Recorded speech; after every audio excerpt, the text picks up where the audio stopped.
The first time she said his name, it came out like a sigh, soft, almost sweet, the way you breathe when you remember something warm.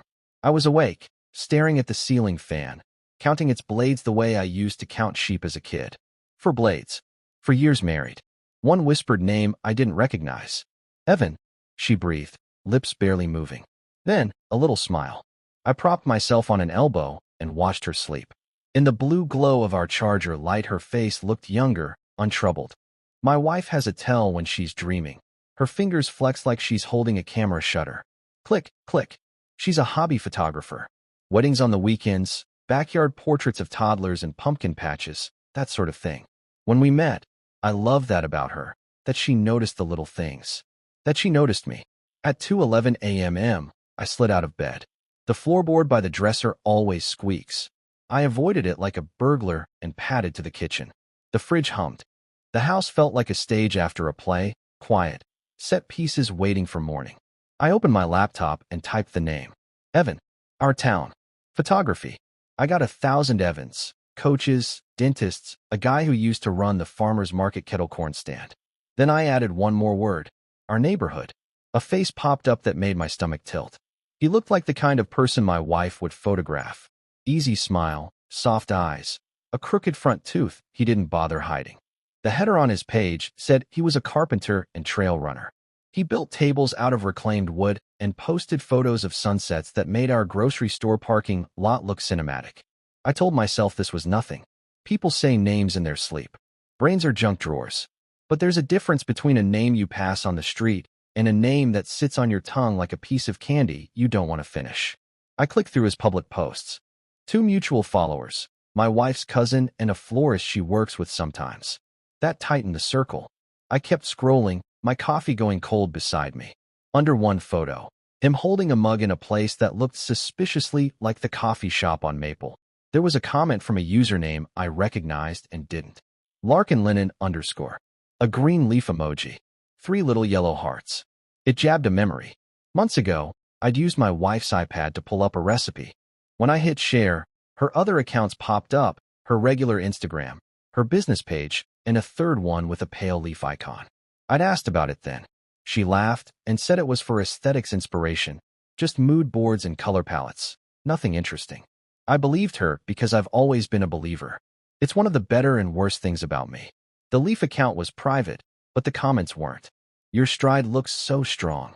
Proud of you. She'd written under a photo of him on a trail, mud up to his calves. On the carpenter's reel where he sanded a tabletop, she'd posted, you and that grained smiling face with hard eyes, which is either about wood or a person, depending on where your heart is. I opened a new tab and typed Larkin Linen _. The bio was vague, light, cozy things, lattes, camera. The profile pic was a fern in a window I knew too well. It was our kitchen window. We have a little fern that refuses to die no matter how infrequently we remember it. You only see that frame if you stand where I am right now. I heard the air conditioner kick on. The dog lifted his head and thumped his tail twice, the softest drum roll. I scrolled and I took screenshots, because suddenly it felt like I needed a record of the way air had shifted around me in the last 10 minutes. I clicked the tag tab, 6 photos in. There he was again, grin half hidden behind a scarf, tagged by Larkin Linen _ at the Winter Festival 2 towns over. The caption, s'mores, mittens, and the best company. There was a second photo in the carousel, 2 paper cups with whipped cream, a thumb visible along the rim. I know that thumb. There's a tiny crescent scar from when she cut herself opening a can of peaches the first summer we were married. The next breadcrumb was a story highlight labeled Golden Hour. Inside, a slide of our backyard fence, recognizable because of the knot in the wood that looks like an eye. The angle wasn't mine. My wife always frames that fence lower, so the sky eats more of the picture. This one was closer, like she'd leaned against the post the way you lean when you're not alone. I wanted to shut the laptop and go back to bed and pretend none of this was happening. We'd had a nice dinner. We'd talked about repainting the entryway and whether it's finally time to replace the sofa. There's a list on the fridge of things we're saving for. A weekend trip to Asheville, new tires, maybe, if we're being brave about it, a baby. I stared at the list until the letters blurred. In the living room, her camera bag sat by the door, zipper half open. Inside, The lens cap was tethered by a string she'd braided with yellow thread the day after I'd surprised her with the lens. I reached in and felt the familiar weight of it, the scratch of the braided thread. I set it back down. I'm not proud of this next part, but it's the part that happened. I took her phone from the charger on her nightstand when I crept back in and held it up to her face to unlock it. Her breath stayed slow. The screen flashed open. My heartbeat didn't. Messages. A pinned thread named Leaf. When I tapped it, it opened a group chat with 4 women from her photography circle and 1 contact saved as a single evergreen emoji. Scrolling up, I saw what I expected and what I hoped I wouldn't. He built me a planter for the patio, she'd written 3 weeks ago. Underneath, a photo of a cedar box filled with dirt and hope. We stayed up talking until the streetlights blinked out, said another message. Farther down, a video of shoes tapping in time. His trail runners, her white sneakers, captions layered with sleepy hearts. I kept taking screenshots until the screen dimmed from inactivity and my hands started shaking. I closed everything, set the phone down where I found it, and stood in the doorway watching her breathe. If you've ever watched someone you love while holding something heavy they don't know you're holding, you'll understand that it feels like standing in an elevator whose cables just snapped. You're still within the box, but gravity has changed its mind about you. I didn't wake her. I didn't leave. I walked to the guest room and lay on the futon we keep for cousins who visit at Thanksgiving. I listened to the AC whir and the dog reposition himself twice by my door. I made a quiet list on a yellow legal pad. Call financial advisor, check joint accounts, change the emergency contact at work, schedule counseling even if I'm the only one who shows up. I circled one sentence. Do not argue with what the evidence says. At 4:03 a.m., I put our wedding photo face down on the bookshelf. Not because I was done, but because the man in that picture didn't know the next part. I did. That night, lying on a futon 8 feet from the bed we share, I stopped being her husband. I didn't sleep that night. Every time I closed my eyes, I saw his smile, the carpenter with the crooked tooth, plastered across that secret account. By morning, I convinced myself there had to be an explanation. Maybe she was photographing him for a project. Maybe Evan was just a client who slipped into her subconscious. Maybe I was building monsters out of shadows. But then she stumbled into the kitchen in her robe, hair tied up in that careless bun I used to think was adorable, and kissed me on the cheek like nothing had changed. She poured her coffee, humming under her breath, scrolling on her phone. When I asked what she was working on today, she said, "Oh, just editing." No mention of Evan. No mention of anything. I smiled back, but it felt like a mask. All morning, I replayed the night in my head. The whisper, the secret account, the messages. My chest felt tight, like I was walking around with a weight pressing down. By lunch, I couldn't take it. While she was in the shower, I sat at the dining table with her laptop. She never logged out of her accounts. That used to be a sign of trust. Now it felt like a test I didn't want to fail. The Larkin Linen _ tab was still open in the browser history. I clicked it, hands trembling. The private feed unfolded like a confession. Dozens of photos, most of them small moments that never made it to her business or personal account. A latte with a heart drawn in foam, captioned, "He always remembers my order." A trailhead sign with a winking emoji. A blurry shot of 2 silhouettes on a park bench, hers and his. Every caption had his name or an inside joke I didn't understand. Golden hour with my favorite human. He built this for me. Best laugh in the world.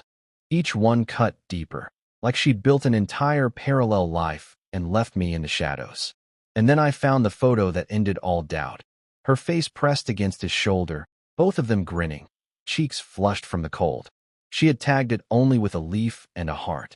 The timestamp was from 3 weeks ago, the same day she told me she was too tired to go out, that she needed a quiet night in. My stomach dropped. The coffee I'd forced down that morning churned, acid rising in my throat. It wasn't just that she'd been with him. It was the casualness of it, the way she lived a whole other life right under my nose, smiling at me across the dinner table while planning weekends with him. I closed the laptop and sat there in silence. My hands wouldn't stop shaking. The sound of the shower stopped, and I quickly shoved the laptop back in place. She padded into the kitchen, towel around her shoulders, asking if I wanted to order Thai tonight. Her voice was so normal, so easy, like nothing in the world was wrong. And that's when something in me cracked. I stared at her, really stared, and realized I didn't know who I was looking at anymore. This wasn't the woman who cried when I proposed, who pressed her cold feet against mine under the blankets, who used to send me photos of clouds that looked like animals. Or maybe it was, and I'd just been blind to the truth all along. Sure, I heard myself say, "Thai sounds good," but in my head, the words were different. In my head, I was saying, "That night, I stopped being your husband." The pad thai sat untouched on my plate, going cold. She twirled noodles absent-mindedly, talking about a wedding she was shooting next month, her hands moving as she described the lighting she wanted to capture. Her eyes shone when she talked about photography, always had. But now I couldn't hear her without seeing his face reflected in her pupils. Halfway through her monologue, I asked the question that had been rotting in my chest. "Who's Evan?" The fork froze midair. Her jaw clenched almost imperceptibly, but I saw it. "Evan?" she repeated, feigning confusion. "What do you mean? You said his name in your sleep." My voice was steady, too steady. "Then I found your little account." The silence that followed was worse than any shouting match. She put her fork down carefully, like it might shatter if she moved too quickly. Her face went pale. "You went through my stuff? That's what you took from that?" I leaned forward, every word sharp. "You've been living a double life. While I was here building a future with you, you were out building golden hours with him." Her eyes glossed over, tears brimming. But I knew those tears, they weren't grief. They were panic. She was cornered. "It's not what you think," she whispered. "Then what is it?" She swallowed hard, gaze darting away. "He's just someone who makes me feel seen again. Someone who listens. I didn't mean for it to happen. I needed something you couldn't give me anymore." The words sliced through me like glass. My chair scraped against the floor as I stood. "Something I couldn't give you? I gave you everything. This house, this marriage, my trust. You wanted more, so you went looking for it in him." Tears spilled down her cheeks. She reached for my hand, but I pulled back. The touch that once anchored me now burned like acid. "I was going to tell you," she whispered. I didn't know how." "You already did." My voice cracked. "Every photo, every caption, every secret smile. You've been telling me for months. I just refused to read it." The dog barked from the other room, startled by the tension. Outside, a car door slammed, someone laughing on the sidewalk, life moving forward while mine disintegrated in the dining room. She covered her face with her hands, shoulders shaking. For a second, I wanted to comfort her out of habit. But then I remembered the photo, her face pressed into his shoulder, smiling like I hadn't seen her smile at me in years. That night, I didn't pack my bags. I didn't yell or throw anything. I simply walked into the guest room, shut the door, and lay down on the futon. My wedding ring felt heavy, like a shackle. When the sun rose, she was still asleep in our bed. I slipped the ring off and left it on the dresser, next to the picture of us on our wedding day. Her smile beamed from the frame, but I couldn't recognize the woman in it anymore. I didn't leave a note. I didn't know her that. I walked out with nothing but my wallet and keys, the morning air biting cold against my face. The world looked the same, but I wasn't. Because the truth had already settled in, sharp and final. That night, I stopped being her husband.